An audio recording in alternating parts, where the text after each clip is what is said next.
नमस्कार, आप देख रहे हैं सुप्रभात बिहार। मैं हूं आपके साथ सुकन्या सिंह। दरभंगा के शिवाजी नगर बीती देर रात उस वक्त अफरा तफरी का माहौल देखने को मिला जब लोगों ने एक युवक को हाथ में पिस्टल लेकर सड़क पर दौड़ता हुआ देखा।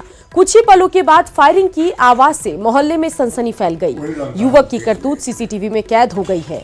दरअसल शराब तस्करी के मामले में अनुसूचित जाति और जनजाति थाने में प्राथमिकी दर्ज कराई गई थी। केस को उठाने के लिए एक पक्ष की ओर से फायरिंग की गई। फायरिंग के बाद से इलाके में तनाव का माहौल बन गया है। जब पुलिस की दबिश बढ़ी तो आरोपी साजन कुमार ने नगर थाने में खुद को पुलिस के हवाले कर दिया। सीसीटीवी फुटेज के आधार पर आरोपी के लिए आर्म्स एक्ट के तहत मामला दर्ज किया गया। आरोपी ने फायरिंग के बाद से इनकार किया है, लेकिन सीसीटीवी में उसे गोलियां दागते देखा जा रहा है। के बाद वो जो उतारे गए परिवार को नीचे गिरा के और उसके बाद जब हम वहाँ पर पहुँचे हैं तो हमरे पर जो है वो पिस्टन टान दिए। टाने हम तो बोले कि गोली मारो और मारना है तो तुमको गोली मारो हमको। तो भाई ये नहीं जैसे ऐसे टाना है कि उसके बाद जो है मेरा परिवार ने हाथ किया तो घटा के मार दिया है। दम तो मार के दिखाओ तो उसी में उनकी पत्नी है। उनकी पत्नी जो हाथ ऐसे की ना, नहीं अगर वैसे करती तो उन्हीं पर मार दे, पर वो ऊपर गोली तार से ऊपर चला गया। क्या गोली चला था यहाँ पर? यहाँ तो 2 गोली चला। पहले एक गोली चला कुछ चला गया था, फिर दोबारा आया। जब देखा किसी कोई नहीं निकला तब फिर दोबारा आया। हम नहीं किए, मिट्ठू सिंह का आदमी था, लाला सनी बुलाया हुआ था, हम पे हमला किया। हरिजन एक्ट केस किए हैं हम उस पर, करा गए हमको केस हटाने के लिए। वीडियो में तुम्हारा पिस्टल हाथ में लिए हुए? मेरे हाथ में है ही नहीं है। टैक्स चोरी की शिकायत के बाद आयकर विभाग पटना के कई बैंक्वेट हॉल में सर्वे कर रहा है। विभाग के अधिकारी कागजात की जांच कर रहे हैं। आयकर विभाग की इस बड़ी कार्रवाई से राजधानी में हड़कंप मचा हुआ है। खूबसूरत रोशनी से नहाया हुआ ये है पटना का वाटिका प्रीमियर होटल। होटल के बाहर गाजे बाजे की धूम है। बाहर शादी का जश्न है तो होटल के अंदर होटल के अधिकारियों और कर्मचारियों में हड़कंप मचा हुआ है। दरअसल यहाँ आयकर विभाग की छापेमारी चल रही है। आप देख सकते हैं वाटिका प्रीमियर होटल है ये, पटना के बेली रोड में स्थित। यहाँ पर और इसके अलावा एक शाही पैलेस है, वहाँ आईटी डिपार्टमेंट की टीम पहुंची है। आईटी डिपार्टमेंट से सर 6-7 आदमी आए हुए हैं यहाँ पे जी, जांच चल रही है यहाँ पे। और भी कोई बगल वाले में बैंकेट हॉल में भी गए हैं? जी सर, उसका इन्फॉर्मेशन हमको नहीं मालूम है। ऐसी ही छापेमारी पटना के शाही दरबार, राजघराना, शीश महल, मंडपम, बेली गार्डन, खूबसूरत समेत दूसरे बैंक्वेट हॉल में हुई है। आयकर विभाग को पटना के बैंक्वेट हॉल में टैक्स चोरी की शिकायत मिली, जिसके बाद विभाग land agreement, booking details, GST की जांच कर रहा है। राधा कृष्ण बैंक्वेट हॉल का मालिक सेल्स टैक्स का कमिश्नर है, लेकिन वो फरार बताया जा रहा है। बताया जा रहा है कि बेली रोड पर स्थित महाराजा और किसान बैंक्वेट हॉल में भी आयकर विभाग के अधिकारियों ने दबिश दी है और कई बैंक्वेट हॉल को पुलिस ने अपने कब्जे में ले रखा है। आयकर विभाग की कार्रवाई से राजधानी में हड़कंप मचा हुआ है। अब इनका सर्वे जब खत्म होगा तभी पता चल पाएगा कि आखिरकार आईटी डिपार्टमेंट को यहाँ से हासिल क्या हुआ है। कैमरामैन आशीष के साथ नीलकमल, न्यूज़ 18 पटना। भारत में कोरोना वायरस के 82 मामले सामने आ चुके हैं। अब तक कोरोना वायरस से 2 लोगों की मौत हो चुकी है। कोरोना वायरस के 82 मामले सामने आ चुके हैं और खतरे को देखते हुए बिहार सरकार ने बड़ा फैसला लिया। सरकार ने प्रदेश के सभी शैक्षणिक संस्थानों, आंगनबाड़ी केंद्रों को 31 मार्च तक बंद कर दिया है। साथ ही हर तरह के सामूहिक कार्यक्रम को भी स्थगित कर दिया है। सिनेमा घर भी बंद रहेंगे। पीएमसीएच, एम्स, आईजीआईएमएस में वेंटिलेटर बढ़ाने के निर्देश दिए गए हैं। साथ ही आपको बता दें कि भारत नेपाल बॉर्डर पर जांच बढ़ा दी गई है।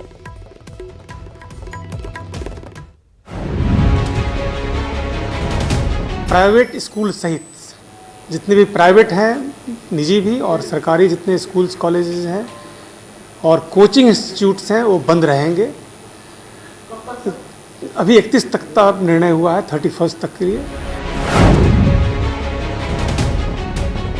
जितने जो एग्ज़ाम सीबीएसई के हो रहे हैं वो तो अपने होते ही रहेंगे, उसमें हम लोग कुछ नहीं कर रहे हैं। हम लोग अथॉरिटी से रिक्वेस्ट कर रहे हैं कि बाकी एग्ज़ाम भी वो डिफ़र करें। जो पार्क्स भी हैं, सरकारी पार्क्स और जू, बोटैनिकल गार्डन, वो भी बंद रहेंगे अभी। पटना के होलसेल मार्केट से भी सैनिटाइजर और मास्क गायब है। इक्का दुक्का दुकानों में कुछ सैनिटाइजर हैं, वो भी महंगे दामों पर बिक रहे हैं, लेकिन ज्यादातर दुकानदार मास्क और सैनिटाइजर नहीं होने का रोना रो रहे हैं। पटना के गोविंद मित्रा रोड में संवाददाता ज्योति मिश्रा ने आम लोगों और दुकानदारों से बातचीत की। इस वक्त हम मौजूद हैं पटना के दवाई मंडी में, गोविंद मित्रा रोड में इस वक्त हम मौजूद हैं, जहां पर लोग हैंड सैनिटाइजर लेने के लिए और मास्क लेने के लिए लगातार पहुंच रहे हैं। लेकिन इन तमाम दुकानों की बात करें तो ये कहा जा रहा है कि यहां पर भी हैंड सैनिटाइजर जो है वो आउट ऑफ स्टॉक हो गया है, मास्क भी जो है वो कई जगहों पर अवेलेबल नहीं है। जो दुकान में है उनसे हम बात करते हैं, बताइए कि कब से आउट ऑफ स्टॉक हो गया, हैंड सैनिटाइजर वगैरह नहीं मिल रहा है? करीब 1 हफ्ते हो गए ये हैंड सैनिटाइजर को शॉर्ट हुए, और आगे भी कहीं कंपनी में भी माल नहीं है। जो यहाँ पे सीनियर डिस्ट्रीब्यूटर जो भी हैं उनके पास भी ये माल नहीं है। ये कितनी परेशानी हुई, लोग ढूंढने आ रहे हैं? हाँ, खरीदने तो आ रहे हैं लोग, लेकिन हम लोग के पास है ही नहीं, तो बेच नहीं पा रहे हैं हम लोग। कितनी परेशानी हो रही है आप लोगों को? परेशानी तो ढेर है, अभी लोग जो चाहिए जो आवश्यकता है वो पूरी नहीं हो रही है। मास्क भी कहा जा रहा है कि आउट ऑफ द मार्केट है, कुछ खरीदने पहुंचे आप यहाँ पे, हैंड सैनिटाइजर मास्क मिल पा रहा है? नहीं, मास्क है ही नहीं मार्केट में। मास्क कोई 3-4 तरह का आता है, कोई माल नहीं मिल रहा है। ढूंढ रहे हैं, कितनी परेशानी हो रही है? 10 दुकानों में लगभग ढूंढा है और नहीं मिला। हैंड सैनिटाइजर मिल रहा है आपको? नहीं, वो भी नहीं। और मास्क भी अवेलेबल नहीं है। ऐसे में आखिर लोग बचाव अगर करना चाहें तो कैसे बचाव करें? क्योंकि कहा यह जा रहा है कि कोरोना वायरस से अगर सेफ्टी आपको रखना है तो आप मास्क पहने और हैंड सैनिटाइजर का इस्तेमाल लगातार करते रहें। कितनी परेशानी हो रही है? स्टॉक है आप लोगों के पास? नहीं, स्टॉक नहीं है, कस्टमर को बहुत दिक्कत हो रहा है। लोग आ रहे हैं लगातार खरीदने के लिए, क्या जवाब देंगे आप लोगों को? यही कि मेरे पास है ही नहीं, कंपनी दे ही नहीं रहा। कंपनी से ऑर्डर लगा रहे हैं आप लोग, नहीं मिल पा रहा है? नहीं, कंपनी में भी नहीं है। तो पटना का ये गोविंद मित्रा रोड है, जहां पर मंडी कहा जाता है दवाइयों का इसे पूरे तरीके से, और यहां पर लोग हैंड सैनिटाइजर और मास्क खरीदने के लिए लगातार पहुंच रहे हैं। लेकिन लोगों को निराशा हाथ लग रही है, क्योंकि यहां पर भी हैंड सैनिटाइजर और मास्क है वो आउट ऑफ स्टॉक हो गया है। कैमरामैन दीपक के साथ ज्योति मिश्रा, न्यूज़ 18 बिहार। बात अगर हाजीपुर की करें तो हाजीपुर में भी कोरोना वायरस को लेकर हाई अलर्ट जारी कर दिया गया। जिलाधिकारी उदिता सिंह ने एहतियात के तौर पर सभी स्कूल, कॉलेजों, सिनेमा घरों, सार्वजनिक समारोहों और बैठकों को 31 मार्च तक रद्द करने का आदेश दिया है। कोरोना के मद्देनजर इस बार बिहार दिवस भी नहीं मनाने का फैसला लिया गया। जिले में अब तक 7 संदिग्धों की जांच की गई, लेकिन राहत की बात यह है कि सभी की जांच नेगेटिव पाई गई। इसके लिए अभी हम लोग जितने भी सार्वजनिक सभा हो रही है जो सरकार ऑर्गेनाइज करती है, जैसे बिहार दिवस ऑर्गेनाइज होने वाला था, ये सभी को कैंसिल कर दिया गया है। और इसके साथ हम लोग बहुत ज़्यादा अवेयरनेस को फैलाने की कोशिश कर रहे हैं, प्रेस के माध्यम से, पैम्फलेट के माध्यम से सूचना दे रहे हैं कि लोग क्या करें और क्या ना करें। कोरोना तेजी से दुनिया में पांव पसार रहा है। अब तक 127 देशों तक कोरोना वायरस फैल चुका है। करीब 5000 लोगों की मौत हो चुकी है। अमेरिका में राष्ट्रीय आपातकाल घोषित कर दिया गया। ट्रंप सरकार ने महामारी से लड़ने के लिए $50 बिलियन की मदद का ऐलान किया।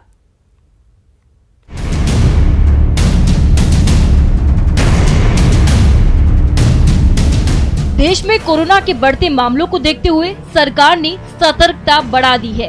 केंद्र सरकार संक्रमण रोकने के लिए तमाम उपाय तो कर रही है, साथ ही अब सरकार ने इस मामले को लेकर हर रोज मीडिया के जरिए जानकारी देने का फैसला भी लिया है। We now have 81 confirmed cases of COVID-19 in the country. Of these, 3 from Kerala were treated and discharged. In addition, 7 more from Safdarjung have also recovered. केंद्र के साथ ही राज्य सरकारों ने भी कोरोना से लड़ने के लिए कई एहतियाती कदम उठाने शुरू कर दिए हैं। कोरोना संक्रमण से फैलने वाली बीमारी है, जिसको देखते हुए हरियाणा, दिल्ली और यूपी ने कोरोना को महामारी घोषित कर दिया है, जबकि ओडिशा ने कोरोना वायरस को आपदा घोषित कर दिया है। कोरोना को महामारी घोषित करने के साथ राज्य सरकारें कई दूसरे एहतियातन कदम भी उठा रही हैं, जिसमें मध्य प्रदेश में अगले आदेश तक स्कूल, कॉलेज बंद रखने का फैसला किया गया। बिहार में 31 मार्च तक स्कूल, कॉलेजों और कोचिंग संस्थानों को बंद कर दिया गया है। मुंबई समेत महाराष्ट्र के 5 शहरों में सिनेमा हॉल और जिम को बंद किया गया है। जबकि योगी सरकार ने यूपी में 22 मार्च तक स्कूल कॉलेजों को बंद रखने का फैसला किया है। वहीं हरियाणा में 31 मार्च तक सभी कॉलेज बंद किए गए हैं। साथ ही हरियाणा में 5 जिलों में सभी स्कूल भी बंद रखे गए हैं। इसके अलावा दिल्ली में 31 मार्च तक स्कूल कॉलेजों के साथ मॉल और सिनेमा हॉल बंद रहेंगे। केजरीवाल सरकार ने दिल्ली में आईपीएल का एक भी मैच नहीं कराने का फैसला लिया है। कोरोना के खतरे को देखते हुए बीसीसीआई ने भी 15 अप्रैल तक आईपीएल टाल दिया है। एक तरफ राज्य सरकारें कोरोना को देखते हुए जरूरी कदम उठा रही है, दूसरी तरफ पीएम मोदी ने इस बीमारी से निपटने के लिए सार्क देशों से रणनीति के लिए चर्चा की अपील की। पीएम मोदी ने ट्वीट कर कहा कि मैं सार्क देशों के नेतृत्व के सामने कोरोना वायरस से लड़ने की मजबूत रणनीति बनाने का प्रस्ताव रखता हूं। हम वीडियो कॉन्फ्रेंसिंग के जरिए अपने नागरिकों को स्वस्थ रखने के उपायों पर चर्चा कर सकते हैं। हम एकजुट होकर दुनिया के सामने एक मिसाल पेश कर सकते हैं और एक स्वस्थ ग्रह के लिए योगदान दे सकते हैं। बता दें, विश्व स्वास्थ्य संगठन कोरोना को महामारी घोषित कर चुका है, जिसके बाद भारत ने विदेशी नागरिकों का वीजा रद्द कर दिया है और संक्रमण ना फैले इसके लिए जो भारतीय वापस देश लौट रहे हैं उन्हें जांच के बाद ही घर जाने दिया जा रहा है। Bureau report, news 18 network.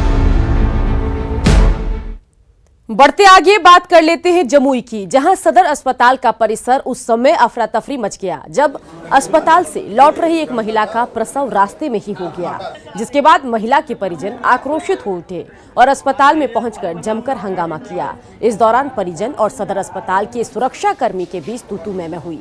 बात इतनी बढ़ गई कि गार्ड और परिजन हाथापाई पर उतर आए, जिसमें महिला के परिजनों ने गार्ड को मारपीट कर घायल किया। इस पूरे मामले पर अस्पताल के अधीक्षक ने कहा है कि सीसीटीवी फुटेज देखने के बाद जांच कर कार्रवाई होगी। गलती किया है तो मैं इसको तुरंत एफआईआर करवाने की कोशिश करूंगा और इनको यहां से बाहर कर दूंगा, इसलिए कि ये पब्लिक की सेवा करने की जगह है। किसी आदमी का दादागिरी नहीं चल सकता है यहाँ पर। विधानसभा चुनाव से पहले राज्यसभा चुनाव के बहाने बिहार में गठबंधन की एकजुटता की परीक्षा हुई, जिसमें एनडीए पास हो गया तो महागठबंधन फेल होता दिख रहा है। आरजेडी की ओर से 2 प्रत्याशी उतारे जाने के बाद महागठबंधन की गांठें खुलने लगी है। एनडीए और महागठबंधन के अंदर खाने की पूरी कहानी ये 2 तस्वीरें बयां कर रही हैं। पहली तस्वीर राज्यसभा के लिए जेडीयू के 2 और बीजेपी के 1 उम्मीदवार के नामांकन की है, तो दूसरी आरजेडी के 2 उम्मीदवारों के नामांकन की। बीजेपी और जेडीयू उम्मीदवारों के नामांकन के दौरान सीएम नीतीश कुमार समेत दोनों पार्टी के प्रदेश अध्यक्ष और दिग्गज नेता मौजूद रहे, तो आरजेडी उम्मीदवारों के नामांकन के दौरान सहयोगी दल नदारद दिखे। वहीं महागठबंधन के सहयोगी दलों के नेताओं की बयानबाजी भी बताने के लिए काफी है कि गठबंधन की गांठें खुल चुकी हैं। किसने किसको धोखा दिया ये तो सबको पता है। कमिटमेंट था, सार्वजनिक रूप से कमिटमेंट था, अब नहीं जिसको मिला है तो स्वाभाविक उसको धोखा तो मिला ही है। नहीं, मेरा मानना है कि कभी भी कोई भी निर्णय सबको संतुष्ट करे ऐसा नहीं होता है, लेकिन संदर्भ में कोई भी निर्णय होता है। नहीं, महागठबंधन में कोई असर नहीं पड़ने वाला है। हमारे बाजी जी भी पहले बहुत स्पष्ट कहे थे और तेजस्वी जी भी स्पष्ट कहे। आज राज्यसभा में जो स्थिति थी वो इनके 4 सीट हो रहे थे, मान्यता नहीं मिलने के कारण इनका बाध्यता थी, इसलिए तेजस्वी यादव ने आला कमान से कांग्रेस से भी बात कर और 5 सीट पूरा करने के लिए अपने उम्मीदवार को उन्होंने दिया है। जाहिर है राज्यसभा की 2 सीटों को लेकर ही जिस गठबंधन की गांठें खुलने लगे, विधानसभा चुनाव के 243 सीटों को लेकर उस गठबंधन का क्या होगा अंदाजा लगाना मुश्किल नहीं है। पटना से अमित कुमार के साथ दिल्ली से अमितेश, न्यूज़ 18। राज्यसभा चुनाव में टिकट को लेकर आरजेडी ने कांग्रेस को बड़ा झटका दिया है। उसके बाद ये सवाल उठने लगा कि क्या आरजेडी महागठबंधन में आगे भी अपनी मनमानी करेगा, क्योंकि विधानसभा चुनाव में सीट बंटवारे को लेकर आरजेडी ने अभी तक दबाव बढ़ाना शुरू कर दिया है। ऐसे में सवाल उठना लाजमी है कि क्या चुनाव से पहले गठबंधन टूट जाएगा। राज्यसभा चुनाव में टिकट को लेकर झटका खा चुकी कांग्रेस का दर्द अभी भी कम नहीं हुआ कि आरजेडी ने कांग्रेस को एक और बड़ा झटका दे दिया है। कांग्रेस को उसकी हैसियत बताते हुए आरजेडी ने जो कहा वो आप खुद सुनिए। कि जिसका जितना जमीनी पकड़ है हम उतना ही सीट उन लोगों को देंगे, और हमारा जो पकड़ है आम आवाम जानती है कि राष्ट्रीय जनता दल का क्या जमीनी हकीकत है। आरजेडी के इस मनमौजी वाले बयान से कांग्रेस तिलमिला उठी है और बता दिया कि आरजेडी उसे कमतर आंकने की जुर्रत कतई ना करे। अरे कौन किसको डंप करेगा? ये किसकी हैसियत है जो कांग्रेस को डंप करेगा? इस देश में किसी की हैसियत है जो कांग्रेस को डंप करेगा? जो कांग्रेस को डंप करने जाएगा खुद डंप हो जाएगा। कांग्रेस का तिलमिलाना गैर वाजिब नहीं है। आरजेडी नेता के बयान से जाहिर है कि पार्टी आगामी विधानसभा चुनाव में सीटों के बंटवारे के मुद्दे पर मनमानी करेगी, जिसको लेकर महागठबंधन में घमासान मचना तय है। महागठबंधन के चेहरे को लेकर पहले ही हम वीआईपी और आरएलएसपी में घमासान छिड़ा हुआ है। ऐसे में विपक्षी पार्टियों की बाँछें खिली हुई है। अरे महागठबंधन है ये, महागठबंधन का कौन है? कौन है इनका नेतृत्व करता? क्या है नीति इनकी? क्या है इनके पास वैकल्पिक एजेंडा? ईर्ष्या द्वेष की बुनियाद पर जब मौका मिले एक दूसरा को राजनीति में दाग दो, यही है महागठबंधन। पिछले कई महीनों से महागठबंधन में प्रेशर पॉलिटिक्स चरम पर है, लेकिन आरजेडी ने जिस तरह से चाल चलनी शुरू कर दी है उससे सहयोगी दलों के मंसूबों पर पानी फिरने लगा है। ऐसे में महागठबंधन की सेहत कितने दिनों तक ठीक रह पाएगी ये कहना जरा मुश्किल है। साकेत कुमार, न्यूज़ 18 पटना। सवर्णों को लेकर बिहार में सियासी दलों का परसेप्शन बदलने लगा है। जो आरजेडी कल तक भूरा बाल साफ करो का नारा देती थी, वो अब भूरा बाल माफ करो की डगर पर चल पड़ी है। यानी दलितों और पिछड़ों की सियासत करने वाले अब सवर्णों के विकास की बात कर रहे हैं। तभी तो लालू जैसे राजनेताओं को अब राजपूत, भूमिहार और ब्राह्मण अच्छे लगने लगे हैं। नाम मनोज झा, जाति ब्राह्मण, आरजेडी से राज्यसभा सांसद। नाम जगदानंद सिंह, जाति राजपूत, आरजेडी के प्रदेश अध्यक्ष। नाम अमरेंद्र धारी सिंह, जाति भूमिहार, आरजेडी के राज्यसभा उम्मीदवार। आंकड़े बताते हैं कि सवर्णों को लेकर लालू जैसे नेता का भी हृदय परिवर्तन होने लगा है। पिछले कुछ दिनों में लालू सवर्णों पर बेहद मेहरबान हो गए हैं। लालू की पार्टी के बदले अंदाज से विरोधी सख्ते में हैं, क्योंकि उनके पारंपरिक वोट बैंक में आरजेडी ने सेंध लगाने की शुरुआत कर दी है। जब तक गुनाहनामा कबूल नहीं करिएगा तब तक के जितना भी भ्रमजाल फैलाते रहिए, लालू जी जनता आपके मुगालते में नहीं आने वाली। जेल में जाने के बाद बहुत की बुद्धि बदल जाती है। सामाजिक समरसता की बात कर रहे हैं तो अच्छा है, करनी कथनी आने वाला दिन में दिखाई पड़ेगा कि विधानसभा के अंदर भी वो कितना टिकट देते हैं। लालू के इस सवर्ण काट से उन्हें आगामी विधानसभा चुनाव में कितना फायदा होगा ये कह पाना तो फिलहाल मुश्किल है, लेकिन जानकार मानते हैं कि लालू के इस दांव से भले ही वोट ना मिले, लेकिन सवर्णों के बीच लालू की पार्टी का परसेप्शन जरूर बदलेगा। इससे पहले आप देखिएगा मनोज झा को भेजे, जगदानंद सिंह को प्रदेश अध्यक्ष बनाया और अभी एडी सिंह को। तो यह एक बहुत बड़ा मैसेज वो समाज में देना चाह रहे हैं कि सवर्ण लोग भी उनके साथ हैं। किन लोगों ने लालू यादव को बदनाम किया? लालू यादव ऐसे आदमी नहीं है। ये साफ तौर पे जाहिर हो गया कि हम सभी धर्म के, चाहे वो ब्राह्मण हो, भूमिहार हो, राजपूत हो, हर वर्ग के लोगों को हम लोगों ने सम्मान देने का काम किया है। बिहार में 13% सवर्ण वोट बैंक है। यही वजह है कि सारी पार्टियां इसी तिलिस्म के चक्कर में सवर्णों पर डोरे डाल रही हैं। इस सवर्णवाद का किसको कितना फायदा मिलेगा ये तो आने वाला वक्त ही बताएगा, लेकिन 2020 का बिहार विधानसभा चुनाव इससे दिलचस्प जरूर हो गया है। अमित कुमार सिंह, न्यूज़ 18 पटना। पूर्णिया के सहायक थाने के रजनी चौक स्थित राम जानकी ठाकुरबाड़ी से 3 मूर्तियों की चोरी हो गई, जिसका बाजार मूल्य करोड़ रुपए है। आज जांच के लिए फॉरेंसिक की टीम पहुंची। मंदिर कमेटी के उपाध्यक्ष ने बताया कि राम, सीता और लक्ष्मण की मूर्तियां 100 साल पुरानी है और वजन करीब 1 क्विंटल। इधर स्थानीय लोगों ने मंदिर के मुख्य पुजारी पर ही चोरी का आरोप लगाया। लोगों ने प्रशासन से मांग की कि जल्दी से जल्दी मूर्ति बरामद की जाए। चोरी हुआ है, एक राम जी का था, एक सीता जी, एक लक्ष्मण जी का। और 1923 में जो है एक ट्रस्ट का गठन हुआ है गोकुल सिंह द्वारा, गोकुल सिंह के द्वारा इसका गठन हुआ है और उसी समय जो है ये मूर्ति आया है जयपुर से। सरकार पशुपालन को बढ़ावा देने के लिए पशुओं के इलाज की तमाम सुविधाएं उपलब्ध कराने का भले ही लाख दावा करे, लेकिन जमीनी हकीकत ये है कि सरकार इसे लेकर गंभीर नहीं है। रक्सौल के रामगढ़वा का पशु चिकित्सालय स्थायी डॉक्टरों की नियुक्ति नहीं हुई है। पशु चिकित्सक के अभाव में पशु अस्पताल के कर्मचारी ही पशुओं का इलाज कर रहे हैं। आज हमनी गांव में कहीं कहीं तो डॉक्टर बुला के प्राइवेट ते हमनी करा रहल बनी था। तो वो तो पढ़ल डॉक्टर जी, वो अनपढ़ डॉक्टर बा। माल हमनी के मर जाता, छपटिया के बकरी मर जाता, भैंस मर जाता।